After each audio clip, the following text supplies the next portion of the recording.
సూర్యుడు మెల్లగా వెలుగులు విరజిమ్ముతున్న సమయం. ఒక చిన్న గ్రామ బస్సు డిపోలో పాత బస్సు ప్రయాణానికి సిద్ధంగా ఉంది.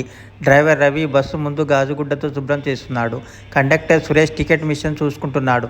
ఈ పాత బస్సు ప్రతిరోజు ఒకే మార్గంలో తిరుగుతుంది, కానీ ప్రతిరోజు కొత్త కథలు తీసుకెళ్తుంది. బస్ మెల్లగా గ్రామ రోడ్డుపై ముందుకు సాగుతుంది. పచ్చని పొలాలు, చెట్లు, చిన్న ఇల్లు కనిపిస్తున్నాయి. సురేష్ బస్సులో నడుస్తూ చెప్తాడు, టికెట్లు టికెట్లు. ఒక వృద్ధుడు కిటికీ దగ్గర కూర్చుని బయట చూస్తున్నాడు. అతని చేతిలో చిన్న పాత సంచి ఉంది.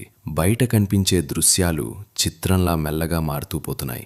ఆకాశం మబ్బులతో నిండిపోయింది. చినుకులు పడటం మొదలయ్యాయి. ఆ వృద్ధుడు ఒక్కసారిగా దగ్గుతాడు. సురేష్ అతను చూసి అడుగుతాడు, తాతయ్య బావున్నారా? వృద్ధుడు చిన్న నవ్వుతో చెప్తాడు, ఈరోజు నా మనవరాలి పుట్టినరోజు, ఆమెను చూసేందుకు వెళ్తున్నాను. బస్లో ఒక ప్రశాంత నిశ్శబ్దం ఏర్పడుతుంది. కొద్దిసేపటికి వృద్ధుడు బలహీనంగా అనిపిస్తుంది. డ్రైవర్ రవి వెంటనే బస్ ఆపేస్తాడు. సురేష్ నీళ్ళిస్తాడు. బస్లో ఉన్న ప్రయాణికులందరూ నిశ్శబ్దంగా చూస్తుంటారు. ఆ వర్షపు మధ్యలో అందరికీ ఒకే భావన. మనుషుల మధ్య చిన్న సహాయం ఎంత విలువైనదో. కొద్దిసేపటికి వర్షం ఆగిపోతుంది. రోడ్డుకి చివర ఒక చిన్న గ్రామ బస్టాప్. అక్కడ ఒక చిన్న అమ్మాయి బెలూన్ పట్టుకుని ఎదురుచూస్తోంది. బస్ ఆగుతుంది. వృద్ధుడు దిగుతాడు. ఆ చిన్నమ్మాయి పరిగెత్తుకుంటూ వస్తుంది. తాతయ్య! అతని కళ్ళలో ఆనందపు కన్నీళ్లు. బస్లో కూర్చున్న రవి, సురేష్ ఇద్దరూ చిరునవ్వు నవ్వుతారు.